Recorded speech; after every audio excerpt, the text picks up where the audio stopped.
Hoy, el presidente de Ucrania, Volodymyr Zelensky, viajó a Turquía para reunirse con el presidente Erdogan en un intento de revivir los esfuerzos de paz. ¡Slava Ucrania! En medio de esta tormenta diplomática, un jugador inesperado está cambiando las reglas del juego: Turquía. Mientras estrecha la mano de Zelensky por una paz justa, Ankara ha lanzado simultáneamente una estrategia de estrangulamiento logístico silenciosa pero devastadora contra Rusia en el Mar Negro. Ambos lados de la moneda son oscuros para Rusia. La aparente inaceptabilidad del acuerdo marco para Turquía y Ucrania, las acciones rusas en el Mar Negro y la paranoia de Putin están arrastrando ahora a los barcos rusos y a la flota en la sombra a una trampa mortal. La mecha se encendió en un escenario aparentemente lujoso, pero la explosión ocurrió mucho más profundo. Más de 600 turistas rusos esperaron durante horas frente a la costa de Galatapor, en el corazón de Estambul, para obtener permiso para anclar su crucero de lujo. Sin embargo, se les negó la entrada. Ese gran buque de lujo se vio obligado a cambiar de rumbo hacia Sochi. Un sueño de 2 semanas por el Egeo y el Mediterráneo terminó en humillación a las puertas de Estambul. Pero este bloqueo turístico no fue un capricho. Fue una operación de represalia calculada. Solo 2 semanas antes, el ferry turco Ropax Sea Bridge había sido retenido como rehén durante 84 horas completas por las autoridades rusas frente a la costa del puerto de Sochi y se le negó la entrada al puerto bajo el pretexto de seguridad.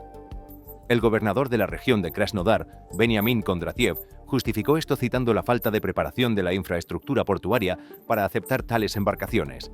Sin embargo, la razón más profunda que surgió después fueron las restricciones de Rusia, particularmente las inspecciones de seguridad de submarinos. Los buzos de seguridad especiales rusos realizaron una inspección submarina que duró más de 8 horas, centrándose menos en buscar en el barco y más en revisar la parte inferior del puerto. Esto muestra lo preocupada que está Rusia por los drones marítimos de Ucrania, incluso en un centro de turismo y comercio como Sochi, en su propia costa sur. Rusia temía que este simple ferry Ropax pudiera ser utilizado como un caballo de Troya para un ataque con drones. Rusia atormentó a un barco civil turco por sus propios miedos y paranoia. La respuesta de Turquía fue clara: si no aceptas mi barco, yo no aceptaré el tuyo. Pero el verdadero punto de inflexión no fue el turismo. El 17 de noviembre, el buque tanque de gas licuado de petróleo con bandera turca Orinda fue atacado por drones rusos en el puerto de Izmail. Esto no fue un accidente, fue un ataque directo a la seguridad del transporte comercial en el Mar Negro. Las vidas de 16 tripulantes turcos se convirtieron en el objetivo de misiles rusos. Al intentar destruir el corredor de grano y comercio de Ucrania, Rusia cruzó la línea roja al atacar un barco perteneciente a Turquía, miembro de la OTAN. Al atacar puertos ucranianos como Izmail, Rusia está amenazando en realidad la única ruta de escape comercial en el Mar Negro. Los barcos turcos son críticos para el delicado equilibrio que permite a Rusia eludir sanciones y acceder al mundo. Así comenzó la tensión entre Ankara y Moscú. El error estratégico de Rusia fue este: pensaron que Ankara solo emitiría una nota diplomática. Sin embargo, Turquía decidió responder no en papel, sino sobre el terreno, manteniendo la llave de los estrechos. Las llamas en Izmail fueron extinguidas, pero la ira estratégica en Ankara se convirtió en un fuego que quemaría toda la logística del Mar Negro de Rusia. El incidente de Astoria Grande fue solo un adelanto. La verdadera película se está desarrollando en la delgada línea de vida que mantiene a flote la economía de Rusia, a saber, la flota en la sombra. Este efecto dominó se extiende desde las aguas del Mar Negro y apunta directamente a las arcas del Kremlin. Para eludir el tope de precios del petróleo y las sanciones de Occidente, Rusia ha construido una enorme flota fantasma de petroleros sin seguro, sin mantenimiento y envejecidos. Estos petroleros transportan millones de barriles de petróleo a través del estrecho del Bósforo hacia los mercados mundiales cada día. Esta es la arteria principal que financia la máquina de guerra de Putin, y esta arteria está bajo el control de Turquía. Ahora considere, ¿qué pasaría si Turquía, en respuesta a la postura hostil en Sochi e Izmail, combina los poderes que le otorga la Convención de Montreux con las disposiciones de seguridad ambiental? ¿Qué pasaría si Ankara eleva las inspecciones de los petroleros fantasma rusos al nivel máximo? Imagina cada petrolero ruso retenido durante 48 horas, 72 horas en la entrada del Bósforo por motivos de una inspección técnica. Esta es una operación de estrangulamiento logístico. Cada hora de retraso en el Bósforo significa millones de dólares en ingresos petroleros perdidos para Rusia. Declarar el paso de barcos sin seguro como arriesgado y devolverlos equivale a cortar la aorta de la economía rusa. El mensaje para el pueblo ruso es aterrador. Debido a la guerra de Putin, ya no hay un país seguro donde puedas vacacionar, ni una ruta segura por donde puedas vender petróleo. El muro de la ilusión interna ha sido derribado. Con su innecesario acoso burocrático al ferry turco en Sochi, Rusia puede haber firmado la sentencia de muerte para su propia flota en la sombra. Ankara ahora tiene la carta de reciprocidad perfecta para detener estos petroleros. Comenzó con un crucero, pero se está convirtiendo en un desastre económico que terminará con los petroleros siendo detenidos. Encima de este caos logístico, la verdadera revolución silenciosa que cambió fundamentalmente las reglas del juego estaba ocurriendo tras bambalinas. ¿Y por qué Turquía no tiene miedo de hacer esto? Porque una revolución silenciosa tuvo lugar detrás de escena. La seguridad energética y la asociación de FNL entre Washington y Ankara, que se ha acelerado en los últimos meses, le ha dado a Turquía el arma más letal que puede usar contra Moscú, la independencia. Durante años, la amenaza de Putin de cerrar el grifo tenía las manos de Ankara atadas. Sin embargo, los acuerdos a largo plazo de GNL con los Estados Unidos han roto estas cadenas. Ahora Turquía puede mirar a Moscú a los ojos sin miedo a congelarse en invierno. En cuanto al plan de rendición de 28 puntos filtrado desde Washington y presentado a Zelensky, mientras este plan apunta a debilitar a Ucrania en la mesa de negociaciones, Turquía está creando una realidad completamente diferente sobre el terreno. Zelensky ahora será una nueva carta de triunfo para Turquía. Rusia no es tan poderosa como piensas, ni siquiera pueden respirar en el Mar Negro. Sus petroleros están bloqueados en los estrechos turcos, su logística se está colapsando. No nos obliguen a rendirnos porque Rusia ya se está ahogando. Entonces, ¿está Ankara simplemente sentada a la mesa como un embajador de buena voluntad en este proceso? Absolutamente no. Turquía tiene un enorme martillo geopolítico que cambia fundamentalmente el equilibrio en el terreno. Si bien el acuerdo de 28 artículos prevé que Kiev ceda territorio, abandone la OTAN y acepte en gran medida los términos de Rusia, Ankara está aportando una diplomacia honorable a la mesa, no una rendición, afirmando que la integridad territorial, incluida Crimea, es fundamental. Y la solución debe buscarse en la mesa de Estambul, como en 2022. Y esto no es solo una propuesta teórica. Detrás de esto se encuentra un poder que tiene el control militar del Mar Negro, como Montreux. Como también enfatizó Zelensky, Turquía es la única potencia de la OTAN en esa coalición de voluntarios que puede garantizar la seguridad marítima, limpiar minas y mantener a raya a la armada rusa en el tablero de ajedrez. Ankara está ofreciendo a las partes no una amenaza como Trump, sino la alternativa de Estambul, el único mecanismo diplomático que funciona y que ambas partes están obligadas a usar, como se demostró en el corredor de granos. De hecho, las raíces de la crisis entre Rusia y Turquía se remontan a septiembre. El 24 de septiembre se celebró la quinta cumbre de la plataforma de Crimea. Esta plataforma se había convertido en la herramienta diplomática más estratégica de Ucrania desde la anexión ilegal en 2014. Su propósito era desmantelar los intentos de Rusia de legitimar su control de facto sobre Crimea ante el derecho internacional. Esta vez, sin embargo, en lugar de las reacciones habituales, se había tendido una trampa diplomática mucho más sofisticada. En el centro de esta trampa estaba la aparición del ministro de Defensa turco, Yaşargul, en el podio. Esto no fue una coincidencia. Por primera vez en su política de equilibrio con Rusia, Turquía había hablado de manera tan clara y enfática.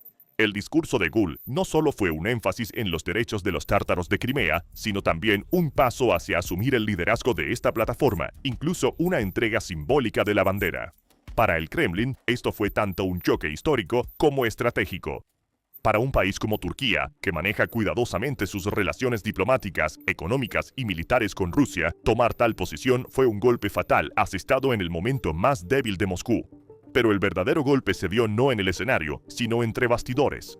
El mismo día se publicó la Declaración de Nueva York firmada por más de 50 países. Este documento no era simplemente una declaración de una postura unida contra Rusia, sino que también significaba un cambio revolucionario en la estrategia de sanciones de Occidente. 3 mecanismos críticos destacaron en la declaración. Primero, el fortalecimiento de las sanciones. El objetivo ya no son solo los oligarcas alrededor del Kremlin o los bancos rusos. El nuevo sistema apunta a facilitadores de terceros que sostienen la economía sumergida de Rusia. Empresas fantasma que operan en países como China, India y los Emiratos Árabes Unidos, flotas de petroleros en la sombra y bancos especiales que eluden sanciones ahora son directamente atacados. Más allá de las exclusiones de SWIFT, las nuevas medidas se centran en detener la circulación de capital ruso, incluso a través de canales indirectos. A medida que aumenta la presión sobre los centros offshore que transfieren fondos, cada canal alternativo que proporciona liquidez a Rusia está siendo obstruido. El segundo y quizás más impactante titular en la declaración fue una medida que apunta directamente a la columna vertebral económica de Rusia, la llamada a bloquear los barcos rusos de los puertos.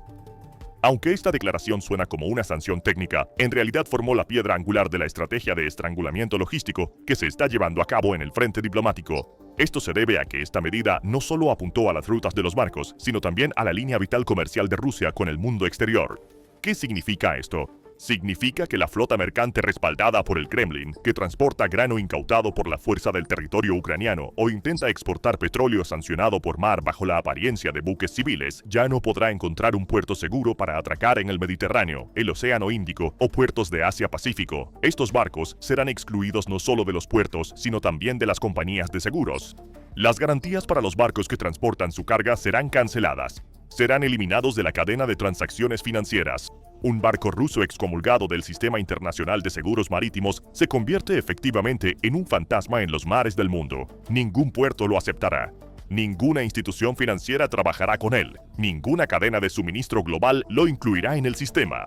Esto significa que el chantaje de granos y energía de Putin durante años se le está quitando. Y el impacto de esta asfixia no es solo teórico. En la práctica, toda la arteria logística de Rusia que se extiende desde el mar de Azov hasta el Mar Negro y de allí al Mediterráneo podría ser cortada. Uno de los detalles más sorprendentes aquí es que al estar entre los firmantes de esta declaración, Turquía como propietaria de los estrechos ha hecho potencialmente esta amenaza 1000 veces más mortal. Turquía, que tiene el derecho de regular el paso de buques de guerra bajo la Convención de Montreux, ahora ha ganado la legitimidad para cuestionar el paso de barcos mercantes de apariencia civil que han derivado en la zona gris de acuerdo con el consenso internacional. El tercer y uno de los efectos más a largo plazo de la declaración fue el llamado a una reducción más profunda en las exportaciones de energía rusas. Esto representó una voluntad colectiva de que no solo el gas natural y el petróleo, sino todos los elementos energéticos, incluyendo el GNL y el uranio, ya no serían bienvenidos en los mercados occidentales. Junto con este artículo, se exigió un embargo completo sobre las importaciones continuas de GNL ruso por parte de Europa. Esto significaba cortar las últimas fuentes de dólares que financian la máquina de guerra del Kremlin. Según análisis económicos internacionales, esta medida podría desencadenar una nueva contracción del 5 al 7% en el PIB de Rusia. Hablando en nombre de Rusia, el portavoz del Kremlin, Dmitry Peskov, describió la cumbre como una histeria rusofóbica. Sin embargo, esta fue la señal más clara de pánico, porque ahora no solo había retórica, sino un marco de sanciones ejecutable, coordinado y de múltiples actores. Y fue precisamente en este punto que las palabras de Yashar Guler en el podio de la ONU sirvieron como una firma moral y militar en este documento de ejecución económica y logística. Turquía ya no solo decía, Crimea pertenece a Ucrania, también declaraba claramente, apoyamos cualquier medida militar, económica y diplomática tomada para recuperar Crimea. Esto no solo era una pesadilla diplomática para Rusia, sino también geoestratégica. La postura clara de Ankara no solo fortaleció sus lazos con la OTAN, sino que también reforzó su posición como un puente de confianza entre Occidente y Oriente en el eje euroasiático. Además, esto no es nuevo. En un mensaje de video enviado a otra reunión internacional a la que asistió en septiembre de 2024, el presidente Erdogan dijo: el retorno de Crimea a Ucrania es un requisito del derecho internacional. El Kremlin reaccionó de manera similar en ese momento, con Peskov diciendo nuevamente que no estaban de acuerdo, pero Erdogan y Ankara no han retrocedido desde ese día. Especialmente en un momento en que muchos países prefieren permanecer en silencio y jugar a lo seguro, la postura de Turquía se destacó como una posición notable en el escenario internacional. Entonces, ¿por qué es importante este fuego diplomático encendido por Turquía en las Naciones Unidas? Las palabras de Guler no fueron solo una declaración, sino una orden de lanzamiento que desencadenó una serie de desastres militares, logísticos y económicos. Sirvió como un escudo que proporcionaba plena legitimidad y protección diplomática para las operaciones militares de Ucrania en Crimea. Crimea ya no es una fortaleza, sino un cementerio. En las semanas inmediatamente posteriores a la cumbre de la ONU, los ataques a la presencia militar rusa en Crimea alcanzaron niveles devastadores tanto en calidad como en cantidad. Actualmente, más del 20% de la flota rusa del Mar Negro se ha hundido o ha sido gravemente dañada. Datos de OSINT de código abierto e imágenes satelitales confirmaron que Rusia retiró sus activos aéreos más valiosos, en particular los aviones de combate Su-34, de bases en Crimea y los trasladó a áreas más seguras en el continente, como Krasnodar. Esto no es un redespliegue táctico, es una retirada de pánico. Esta es una admisión militar de que Rusia no puede proteger Crimea desde el aire y ha perdido efectivamente la península. El movimiento diplomático de Güler legitimó esta ejecución militar. Esta maniobra diplomática alteró fundamentalmente el equilibrio logístico en el Mar Negro. Durante meses, Putin había estado llevando a cabo un chantaje con el grano al mantener los precios mundiales de los alimentos como rehenes. Turquía estaba desempeñando el papel de mediador en esta ecuación. Sin embargo, el 24 de septiembre, Turquía se quitó el sombrero de mediador neutral y se puso el sombrero de aliado de Ucrania. Este fue el momento en que el chantaje del grano de Rusia colapsó. Los barcos que salían de los puertos ucranianos estaban ahora bajo la protección tácita de la Armada turca. Más importante aún, la Carta de Montreux de Turquía dejó de ser un mecanismo de defensa y se convirtió en un arma ofensiva. Rusia está atrapada en el Mar Negro. Con su flota en Sebastopol paralizada, los estrechos, su única ruta de salida, están ahora bajo el control absoluto de una potencia hostil. Esto significa que toda la logística comercial y militar de Rusia, que se extiende hasta el Mediterráneo y más allá, está pendiendo de un hilo. El costo de este golpe diplomático no fue solo militar. ¿Recuerdas el proyecto del centro de gas de Putin? Era un plan para eludir las sanciones y continuar el chantaje energético, comercializando gas ruso a Europa a través de Turquía. Esta era la línea de vida económica de Putin. Este discurso en la ONU destrozó esa línea de vida. ¿Por qué? Porque ningún comprador europeo firmaría un nuevo acuerdo para el gas ruso a través de una Turquía que había tomado una postura tan clara contra Rusia. Este movimiento le costó a Rusia al menos $5.000 millones en ingresos anuales potenciales. Putin no solo fue humillado en la ONU, también le costó miles de millones de dólares, así que el resultado es claro. A medida que Turquía se convierte en el actor que determina el destino del Mar Negro, Rusia se encuentra sitiada por primera vez, tanto en el mar como en la diplomacia y la economía. Esto no es solo una crisis, sino una de las mayores derrotas estratégicas de la era Putin. Hasta entonces, Moscú había considerado el Mar Negro como su propio lago y a Turquía como un socio dócil dependiente de la energía. Sin embargo, el barco dio la vuelta frente a la costa de Estambul, el petrolero turco envuelto en llamas, y el acuerdo energético firmado con los Estados Unidos destrozó despiadadamente esta ilusión. Hoy, Rusia no puede celebrar la victoria del plan de rendición que impuso a Ucrania porque sus propios barcos, su propio petróleo y su propia economía están atrapados en el Mar Negro. ¿Qué opinas sobre esto? Por favor, comparte tus pensamientos en los comentarios. Para estar al tanto de nuevos videos, suscríbete a nuestro canal y no olvides activar las notificaciones. Gracias por elegirnos. Gracias por elegirnos. Gracias por elegirnos.